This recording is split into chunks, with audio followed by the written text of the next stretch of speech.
Hello, my name is Matthias, and in this After Effects tutorial for mamoworld.com I show you that with the new Mocha Import Plus you can create basically anything you want.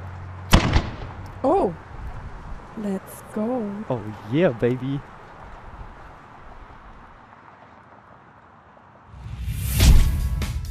Hello and welcome to this tutorial for mamoworld.com. My name is Matthias, and today I show you the graffiti effect that you've just seen. In the first step we are going to track our footage with Mocha. And you'll also learn about some great features of Mocha Import Plus. In particular, that you can send clips to Mocha and even transfer masks with a single click. In the second step, we literally pin a freeze frame of Andra on the wall and on the ground, and for this we use stabilized precomps that we can very easily create with Mocha Import Plus. In the last step, we create the graffiti look using the cartoon filter and some other effects. But now let's start with the first step and tracking with Mocha Import Plus. Okay, so here we are now in After Effects, and this is the footage that we are going to work with. So if you look at it, you can see that Andra is standing here all the time, and what we have to do is to convert her into like a freeze frame that is looking like a graffiti. And for this we first need to do some tracking work, and as I've prepared here in this preview, you can see we need to track two areas of the clip. Yeah, we need to track here this part of the background wall and this part here of the floor, such that it nicely moves with Andra once the camera is moving. And once we have this, turning this into a graffiti will become surprisingly easy. Okay, so we start with dragging our footage into a new composition. And now in this composition we first have to choose the region of the clip that we need to track. So, I mean, we do not need to track everything, yeah, but only at the point here where we start going away. So this here, this is the point where I do like this, yeah, where Andra becomes a real person, and so only until that moment we really need to track. Let's say until that moment here. What we therefore do is we go to Edit, Split Layer, and now we have two separate layers, and the first one we call After Graffiti, and the other one is called Graffiti. Okay, very nice. Now we need to determine the region that we want to track. I go back to the first frame because this is the point where we want to start tracking, and now I mark the region that we want to track.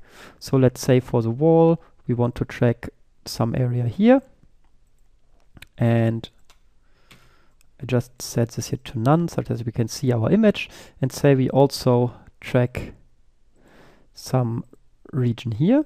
Yeah, so I mean, it's a good idea to do not track the entire wall because this will take very long time. So the larger your tracking areas are, the longer the tracking takes. But on the other hand, if you just choose one small region and then want to later work on this entire wall, your track will not get very precise. So it's a good idea to take some a little bit distant parts and track them simultaneously. And then we want also to track the wall, the ground. So therefore we also draw here, I think for this small ground there's one shape. One shape's really enough. And I set this here to none. And now let me also name these masks. So this here was the ground, and this here was wall 1, and this here was wall 2. So these are now the areas that we want to track, and to track them we go to Window, Mocha Import Plus, and now Mocha Import Plus opens, and with the layer that you want to track selected, you just click Track in Mocha. And now since we have these masks here, it asks us, okay, which RE mask should belong or go to which Mocha layer? Yeah, and here the idea is we want to have two tracks. Yeah, the first track should be for the wall, so I set both of them here to layer 1, and a separate one, the ground, should go on layer 2. This means although we have three areas that we want to track, we have only two tracks, because this mask and this mask will both contribute to layer 1, and hence will only give us one track, and the ground will go on a separate one. I click on OK, and now Mocha opens automatically and imports us or creates us here a project that has exactly the region that we wanted to track, yeah, until the point where I make this movement here to make Andra become alive. So this part has readily been opened for us in Mocha, and also our masks are here, yeah. And you can see on layer 1 we have these two masks for the wall, and on layer 2 we have the ground mask. Okay, so all that is left before tracking now is that we need to set here these tracking options. So we also want to track perspective in this case, and also for the first layer I want to enable this perspective.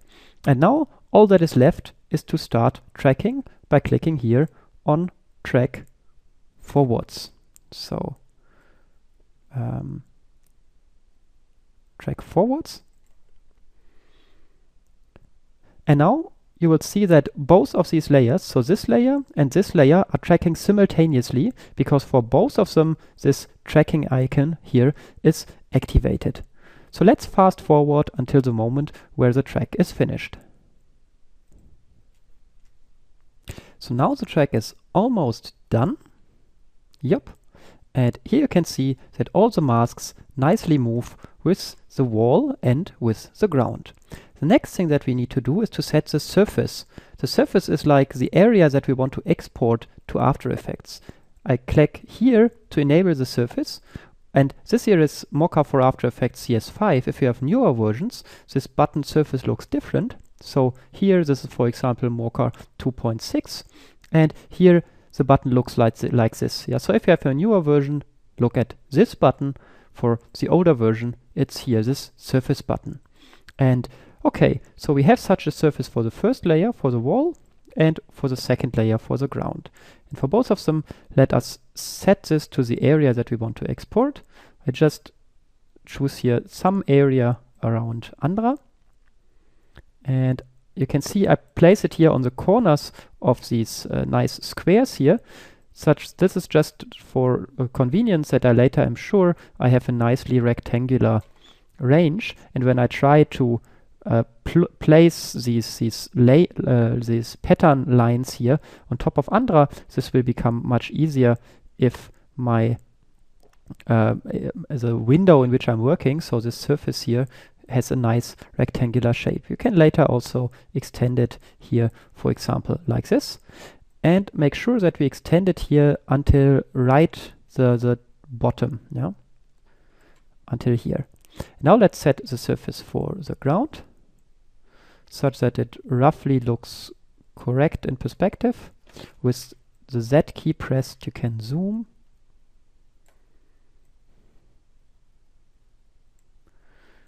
So it doesn't have to be precise here. The only thing that is important is that this floor or ground plane overlaps a bit with this one, so that you do not have a small line later in between where some part is missing. Yeah? So a little overlap doesn't hurt. Okay, now we have these two nice parts, and if you look again at the track, they are nicely moving with our track. So the only thing that is now left to do is to export those to After Effects. So I click on the first layer here and go to Export Tracking Data, and the data we need to export in this case is After Effects corner pin only data. Click on Save and save this as CP for corner pin track wall. And next I select my second layer, the ground layer, again click on Export. And there we again choose the corner pin only and call it CP track ground.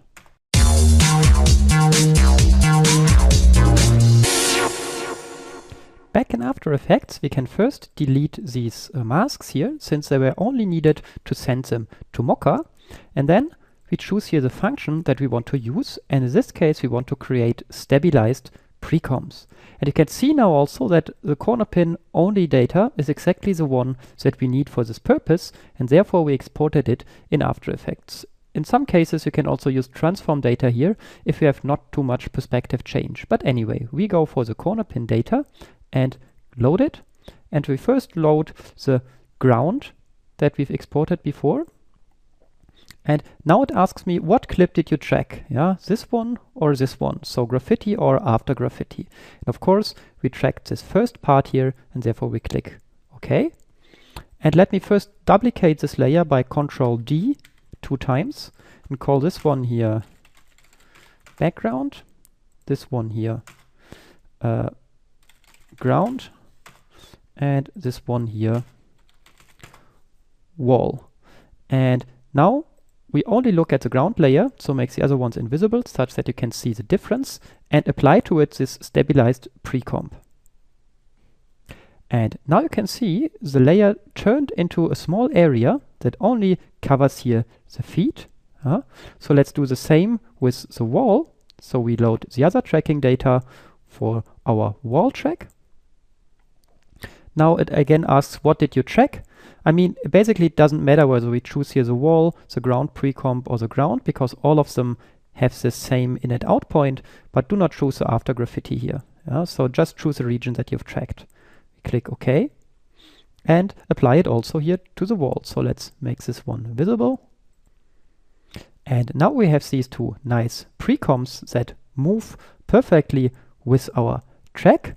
And if I also make visible again the background, you can see that they perfectly fit into this.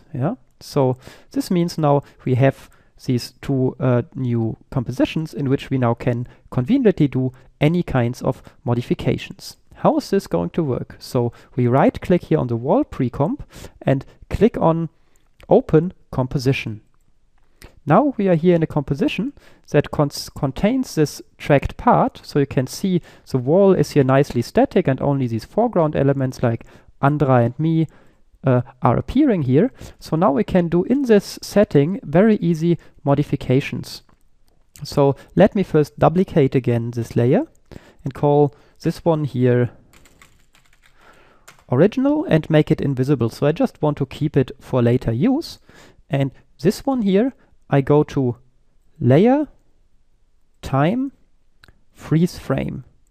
And note that I was here at the last frame. So this means here at the last frame of it, we have now a nice freeze frame. Also, if we now go back into our main composition here, you can see that we have this nice freeze frame. So Andra is still pinned here at the wall and not moving at all. Very nice. But of course we have some problem, and it is overlapping me here a bit. And also we see here the borders, since the lighting changed a bit, you see basically a bit where the composition here ends. So what can we do about this? Well, the easiest thing we can do is just draw a mask here around Andra. So let's quickly do this, maybe with Roto Bezier, maybe like this. And if we now take a look at our main composition again, we can see that I am no more covered by it, of course, because I'm cut out. So if we solo now here our wall, this is the only part of the wall that is left. But you also see that we have some problem here, because the original unfreezed Andra seems to reappear here behind our freeze frame. So therefore, at the right side, we have to enlarge our mask. And for this I can, for example, enable here again our original background and see how large it really needs to be. Let's see where Andra comes out. So this is the largest, how this foot here goes. So let me just move over this here a bit. And also we can verify now here that I'm nicely not overlapping with this. Here we are really lucky. And then also maybe let's feather the mask a bit. Mask feather, say 10 pixels or so. And let me deactivate here the mask, and you see, okay, it blends not so nicely yet. Maybe we need to feather it a bit more. Now you can see here the difference is not so strongly visible anymore. So this is the pinning of the wall. So now we have this nice freeze frame here at the wall. And of course, we need to do the same also for the feet here. Yeah. So this is exactly the same procedure again. So let's make it really quickly. I go to the ground precomp and go on open composition. I go to the last frame, duplicate my layer, call this here original, and this one here I go to layer time freeze frame. Then I quickly look over the non-freeze framed version and see where the feet are moving. So they are moving from here to around here. So let's draw now a quick mask around this freeze framed layer. So I quickly moved a step forward in time, and now you can see I have here this nice mask around the freeze framed foreground and this background layer, so no other feet are showing up here. So I make this background element invisible, and again let's take a look at our main composition. So you can see now that this nicely fits. The feet are now also glued onto the wall, and they slowly change in perspective until the end, and here they perfectly fit, and as by magic, Andra turns alive.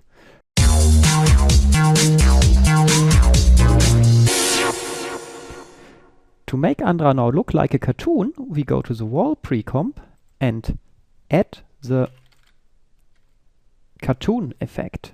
Here it is. So we drag it onto this layer, and immediately Andra looks quite cartoon-like. Of course, now also here all the background looks more cartoony than it was before. Yeah. So we only want this to affect Andra. Therefore, we just draw a quick mask around her. Let me do this and maybe just fast forward in time. So here we have now this mask, and let me deactivate its visibility, and now you can see only Andra is affected by the comic look and not the remaining part. Okay, so now we need to adjust here these parameters to our taste. So this is more or less a bit of experimenting and also what you like it to look like. I think maybe we can first do here a little bit less shading steps. So you can see if I do these shading steps less, you get less different colors inside here. Yeah, so maybe we can do something like 7 or so. And I also do not want such a smooth transition from one color to the next one. Yeah, I rather like to have it rough. Yeah, then it looks really more comic-like. So something like this is maybe, maybe this is 2, but maybe like this, yeah, that you see different planes of different color. Okay, then we maybe also adjust here this details. We have, let's see how the face is looking like. This is really just experimenting. You can see here the less details you want to have, the more flat all of this gets. I think this looks abstract enough such that this is believable that it is painted. Maybe here it's again, oops. Here it's again a bit too smooth. So maybe this even looks more like a painting, yeah. So make it flat that you do not have too many different colors, because this is how this spray painting here is working like, yeah. So this looks already pretty much like a graffiti or a cartoon.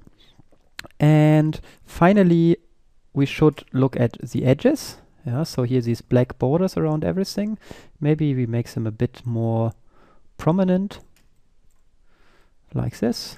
And we can experiment a bit with the width. I'm not sure. Maybe like this. I think this looks pretty cartoon-like. Yeah? So let's look at it in the main comp. Very nice. You can see that it still has much more contrast than everything around it. Yeah, and the black is really much more black than the black we have here inside the wall. So therefore, let's also add some color correction effect. So effect, color correction, curves. And let's just make the blacks a little bit less black, like this. We can see.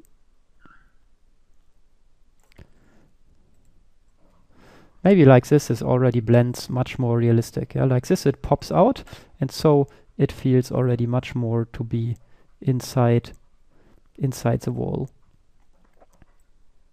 Oops.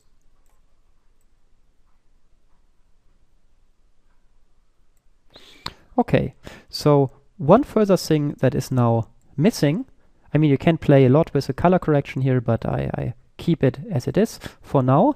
Another thing that is definitely missing is this grid structure here in the background. Yeah, therefore we go to Effect, Generate Grid, and now we have here this grid. And first we need to experiment a bit with the blending modes.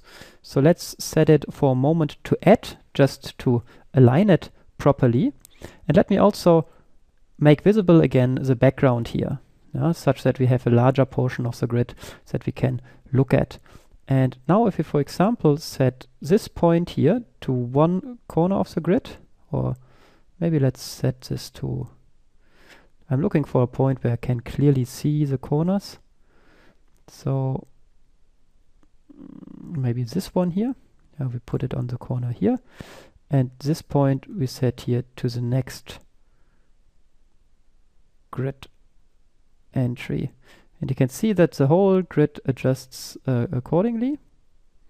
This is now a bit fiddling. Maybe I zoom in here a bit more, like this. And like this. Okay, now the grid seems to match pretty well.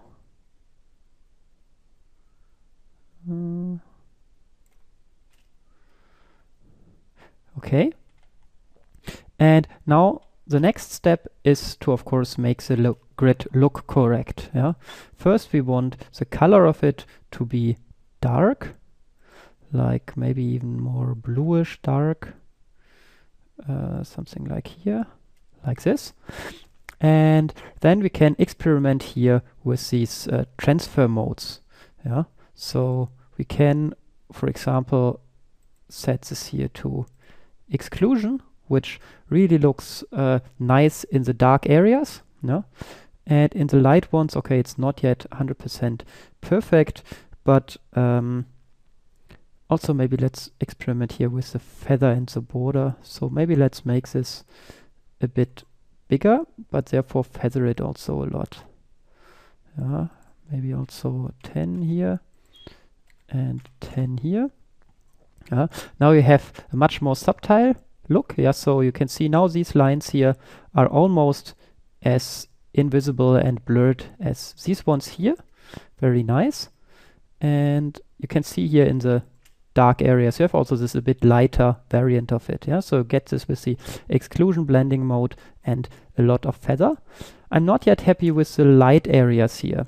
And what we therefore do is we duplicate our grid. Yeah, I click on the grid effect and click Control D to duplicate, and now we have a second grid. And for this, we can use another transfer mode that better works in these light areas. And in this case, I want to multiply. Now you can see on the dark areas, this is much, on the light areas, this is much stronger visible. Of course, this effect is now a bit too bold. Yeah, it's in general much too intense, and therefore I would first make it smaller. So the border of it should be something like maybe like this, not too much. And then we can even feather it more, that it's not so strongly visible. So let's increase the feather here.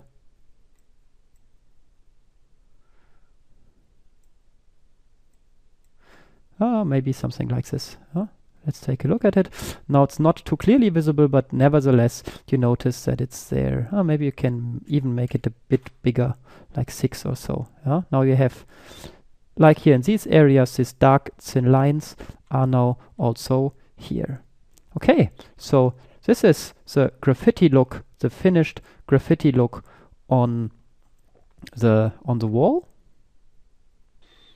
Looks very nice. Of course, what is still missing are here these parts at the feet. Yeah, so at the feet you also would need to apply this comic or cartoon filter to make it look like the graffiti. And also what I do not yet have is here in the transition when Andra becomes alive. Yeah, currently it's an abrupt transition, and in the preview you've seen, I have put here some smoke hit in the background, so just some stock footage element, and then you need to mask Andra out such that the stock footage appears to be behind her and not in front of her. But I leave these experiments to you. Yeah, I think it's the general idea is now quite clear how to achieve this effect. I hope you have some creative idea how to use this in your own projects, and hope also that you again join in for the next tutorial.